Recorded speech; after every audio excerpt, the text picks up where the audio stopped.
like that for some people because Mhm. it was just totally devastated. So let's just say everyone was told to evacuate Key West, and you couldn't get back home. How would one try to even do that? That kind of ponders my mind. They would just have to wait until they were allowed back in. There's nothing that anyone can do if you can't come back. But yeah, as soon as you can get back, take a look, check everything, make your claim. But don't put yourself in an unsafe situation to check your home. You want to make sure you wait until it's safe and opened. Yeah, it's true, and that was the big thing is Key West couldn't get back home, and I remember as I mentioned earlier, people went from the East Coast to the West Coast, and they went north.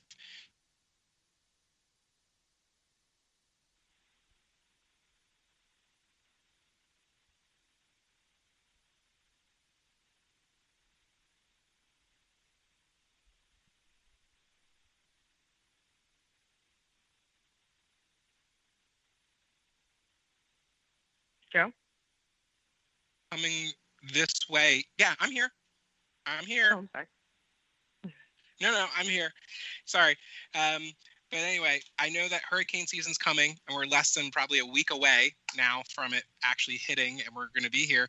Is there anything else we should know to be ready, be prepared, anything like that?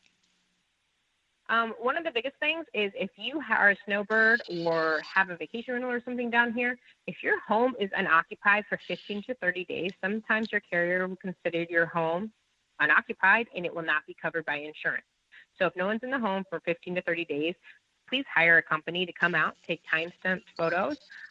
Just make sure to check the home regularly and make sure that someone's been in your home and prove that they've been in their home within the 15 to 30-day range. And then also, we want to make sure that there's someone local that has keys to your home that can take the photos and that can get in your home and check everything. And then also, a little thing of when you're not home as well is you don't know during a storm if you're going to lose power or not. Some people have stuff in the refrigerator. Freeze a little cup of water and put a nickel on top of it. And if the nickel is down in the water, the frozen cup, then you know you've lost power and everything needs to be thrown away. So those are a few things that you can do to prepare if you haven't had the home. But the biggest thing is take photos, get everything that you need to get all your documents ready, and be prepared. Another thing is get flood insurance. Flood insurance, you have to wait 30 days. So we want to make sure that before it goes into effect, that if a flood happens, even in the X zone, that's how most of Houston was flooded. They were in the X zone. So we want to make sure that you guys are prepared and not wait until the storm comes and say, oh, I should get flood insurance, and then it won't even be active. So those are some of the things that I can tell you that I would do to prepare. Okay. Well, you brought up a very interesting question, which was how soon is soon enough to get flood insurance? Because I have actually seen you at your peak of peakness when people are like maybe, what is it, a week, 3 days, 4 days trying to get flood insurance when the storm was going to hit. And, what goes through your mind when you get that call when you're like, okay, we're down to 4 days? Well, what happens when there's a named storm out there? Our carriers all start to shut down. Flood insurance, if it's not a new purchase, you have to wait 30 days for it to go into effect. Carrier home insurance, they will close down. Before storms, we've worked till 10:30 at night for people trying to get insurance on a house that they haven't had insurance on all year, but they need insurance now because there's a storm coming. One, that's very difficult to get if you don't already have insurance. And two, right before a storm, a lot of carriers, if they hear a named storm anywhere near their area, they're going to shut down. So it takes our 75 plus carriers. Sometimes last year, I think last year we had a named storm. We were down to 2 carriers we were trying to quote people with.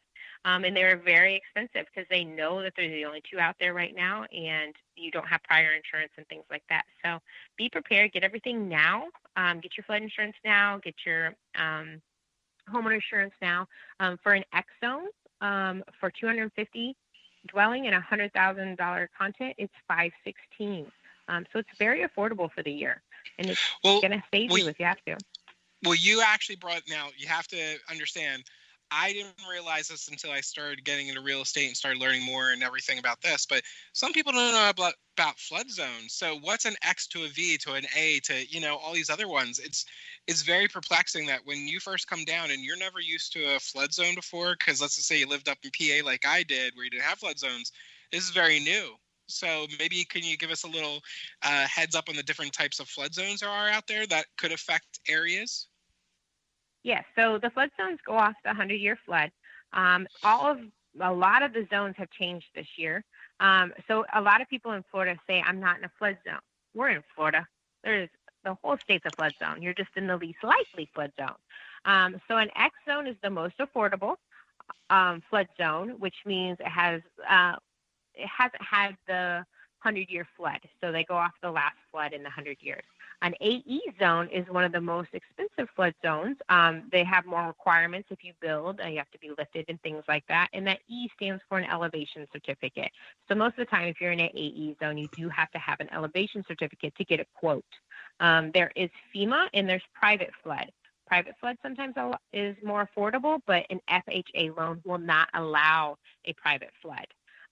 So there's a few options out there. It's not just one carrier fits them all. We have multiple carriers, and even for an X zone, we do get different pricing, but the average is about $516 a year. Nice. That's awesome. So I know we're getting close to the end. I know we've gone through all the questions. Is there anything else that you can think of that would be very beneficial or inspiring to our listeners to know what to be more aware or look out for in flood insurance, or just type of insurance that they would need, just because obviously, some people might be new home buyers and they don't know insurance for the first time. Some people might already been insured for so many, many years, but they really never looked at their insurance. So any type of inspiration for that? The biggest thing that I want you to stop and look at your insurance and find out is, one, what your deductibles are. A lot of people are really shocked about how high their hurricane deductible is. It's a percentage normally. It's usually 2%, but I've seen a lot of people with 5%. Make sure you're comfortable with that, meaning that amount of money is going to come out of your pocket before anything else, before the rest is paid off. Another thing is, make sure you know what your loss of use is. Loss of use is, let's say your house is completely destroyed by the hurricane. That's going to put you up somewhere else to live until your home gets rebuilt and where it needs to be. If you have a really low loss of use, you're not going to be able to stay anywhere until the home gets built. And I see a lot of agents cut that out, and that's one thing we don't want to cut. Another thing on your hurricane is your deductible as well. Sometimes you have two flood insurance deductibles. So on your flood, you want to make sure you know what your deductibles are. You're going to have a deductible for your dwelling and a deductible for your contents. So make sure those are both reasonable as well. But the biggest thing is to understand your insurance. If you do not understand what you're getting covered for or what the replacement is, when it does come time and you have to make a claim, and let's say your whole house needs to be replaced, then you need to know if it's going to be able to replace the house the way it is now. So you always have to make sure you check and know your policy and understand your deductibles and understand your policy. Awesome.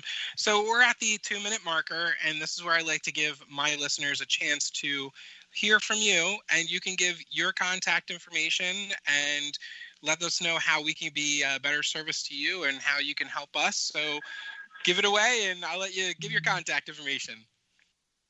My name is Heather Andrews again, and you can get a hold of me at 941-757-3715. My business partner is my father. His name is Tim Reardon, and either of us would be glad to help you out. You can also email me at heather.andrews@goosehead.com. Thank you, guys. Yes, thank you again for being a guest on Socially Joe. Thank you for all this wonderful information on hurricane prep, because, like I said, I'm originally from Philadelphia, and we would have our hurricane once in a blue moon that would hit the area. But the thing is, now we're here in Florida, and it's a regular thing that happens during the season. And I really wanted to make sure that, you were able to help bring this information to light. Well, thank you, Joe. I appreciate it. Yes, have a great day. And thank you again, Heather, for being a guest. And hopefully COVID-19 will be ending and we'll be able to see each other soon. And I have Avon's present and everything, and we'll go out on the boat again. Perfect. Sounds wonderful. Yeah. All right. Have a great day.